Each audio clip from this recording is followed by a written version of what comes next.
Hello gamers, CryptoKusha here. Like always, Web3 gaming events are in full swing, and this month is no different. So if you thought April was a grind, May is even harder. And let me remind you, May has just started. So if you want to stay up to date with all the games, make sure to hit the subscribe button and ping the notification bell so you don't miss any video, as some info is time sensitive. Now without further ado, let's jump into it.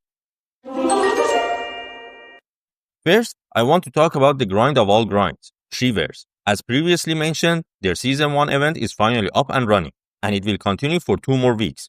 Honestly, this alone should be enough to keep you busy for the first half of the month. And now that I have played it, let me share some things I have learned in the game. There are 3 main criteria for the airdrop. The easiest is the daily check-in, meaning each day you need to jump in the game and gain 1000 XP. This XP is achieved by killing mobs only, and it should not take more than 15 minutes even if you have a low-level character. The price for this criteria will be distributed evenly, so if you miss a day or two, you will be in a lower bracket compared to players who checked in every day.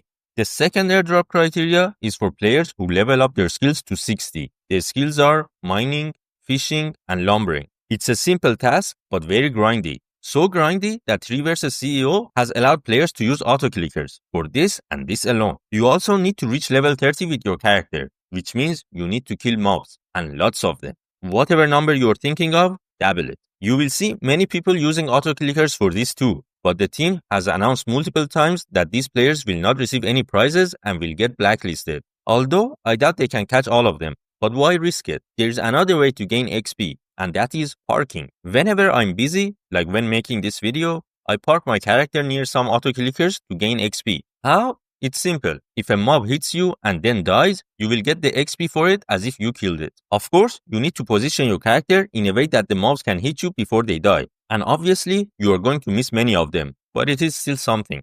And now the last and probably the main criteria is the leaderboards. I say leaderboards with an S because they wrote it as plural. Although, when I asked in their Discord, the volunteers were unsure about the details. But just know, the number of XP, gold, and shards you collect would each have a separate leaderboard. However, the main focus should be the challenge dungeon, as it will have the most rewards for the top 20%. Obviously, the better you rank, the better your reward. So what is this challenge dungeon? It is a special dungeon you can only access once your character reaches level 27. Your goal is to clear as many levels as you can. Each time you win, the dungeon becomes more difficult, and if you lose, it will level down. This mechanic has become a way for many players to farm XP between level 10 and 11 of this challenge, meaning they kill the level 10 boss for 20,000 XP, then intentionally lose in the level 11 dungeon to go back and repeat level 10. Rinse and repeat. So far, the highest character level I have seen is 82. So many will probably farm to get to that level and then push for the leaderboard. Because with each level, you gain attack points and hit points. The higher these are, the better your chances for clearing dungeons. Now for a few tips. The items you see on the screen are the best ones you will find in Season 1 gameplay. Even level 50 plus characters are wearing the same ones. To craft them with the necessary abilities, you need 5 orbs, which you get by killing the boss in the last normal dungeon. To get to it, go to the teleport, choose the last location, and finish that dungeon 5 times. It took me around half an hour to get the 5 orbs solo, but it should be quicker with a team. Speaking of solo, when running dungeons alone, you can ignore all the mobs and run straight to the boss. But since you trigger mobs as you pass by them, they will follow you, and you will probably die in the crowded boss area. But don't worry, once you have triggered the boss, it will come toward the start of the dungeon, where you respawn after dying. And there is no penalty for dying in normal dungeon. Another tip, if your health is low and you want to jump to another dungeon quickly, just log out and log back in. Also, if your inventory is full and you cannot pick up more items, you need to sell your unnecessary items at the shop, which you will get gold for it too. Win-win. Also, when running dungeons, if you want to save on health potions, you can quickly switch to your staff weapon with the health ability and heal yourself before continuing. And finally, there are Twitch drops. You need to watch someone streaming Treeverse with the drops enabled. The starter packs may not be very useful by the time they are distributed. You will likely already have the same or better gear, but the 2-hour XP boost will always be valuable. And take note, doing all of this does not make you eligible for the drops unless you spend at least $5 in the Treeverse shop. Man, even making a video for Treeverse is a grind. Let's move on to the next games. But before we do, don't forget to like and subscribe. Also, join the Game Monkey Discord if you want more tips. All members tend to share their findings with everyone. The next game you need to try is Uldor. As you know, it is part of the Mantle Game Fest event and will run until May 7th. By the time you see this video, you should still have time to try the game. See, This is why you need to have the notification bell turned on. Uldor is a hack and slash survival game where you need to clear waves of enemies to rank on the leaderboard. The top 1000 players will get mantle tokens according to this chart. There's not much strategy I can give you for this game, especially as I am clearly not very good at it. But remember, there is no spending or pay to win aspect. It is 10% luck, 20% skills, and 100% power of will. But here are some tips I can offer. First, you can wait for your abilities to recharge before killing the last mob and moving to the next wave. Of course, you need to have the patience for it. Also, you can throw enemies off the sides of the arena for a faster kill.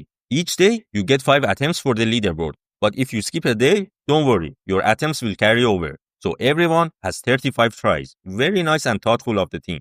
There are also some tasks on the website that you can easily complete to collect extra items. But that is just a side thing, I guess. Also, you can practice as much as you want before attempting the leaderboard. I see many players using the Jenku character, but some of the top players have used someone else. So you have to try them all and see what suits you best. I'm actually more comfortable with the girl. Wink wink. Speaking of waves of enemies, Tollan Survivors has also launched in Season 0. This game, where you need to kill anything that appears on the screen, is quite fun. It has more depth than the previous games of this kind. There are missions, boss battles, and a lot of customization. Now let me give you the important points. This event has 2 leaderboards, one for your best score and one for the total of all your scores. You need to spend crystals to play a run, or first do a practice run to understand what you're doing. Each account will get 100 crystals for free, and I do not see any way to buy more, so it should be a fair but a grindy event, so get to it. As for rewards, you will get crystals for their Season 1 event whenever that comes, and a gold pass for that season. But that's not all. Your Empower points in this season will count toward a Soul Band token that will have a role in the game's economy. Just play it, it's fun. Before I talk about other events, I have 2 rants and criticism about Sandbox and Battle Derby. First, for the Sandbox Battle Pass. Although I have been playing the events daily for the extra bonuses and doing the lame social tasks, I think I still will not be able to finish it without having paid for avatars, keys, or dino eggs. I know I have missed a few non-premium quests, but finishing a battle pass should not be like this. Although there are still 9 more days left, and maybe some experiences will give the needed EPs. We will see how it goes. As for Battle Derby, there are many criticisms. For example, give an end date for the event, or put a mission counter so I know how many more kills I need for the 500 nitro kill. But I am more disappointed with the new Discord missions. If you have done Discord leveling in the past, you know how much of a grind it is. And what's the point? To create fake engagement on Discord before the pre-sale? It's lame in my opinion. But at least the points are a small amount. Oh boy, this video is getting long and I don't have the voice for it.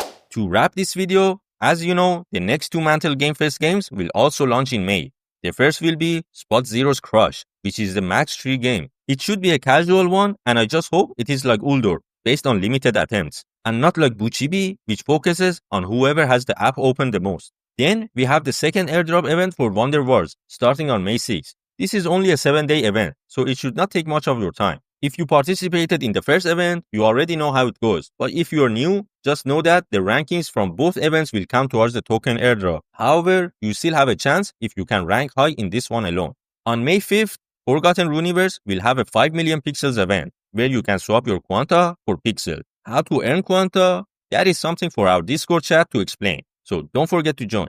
Finally, 2 other pre-registrations. One for the Animate Pre-Alpha playtest launching on May 6th, and the other one is War of Nova, which is another 4X game if you are into this genre. Thanks for watching, don't forget to subscribe, and also check the GameMonkey website daily. And one more thing, if you find GameMonkey website useful, share it with your friends and community. Sharing is caring.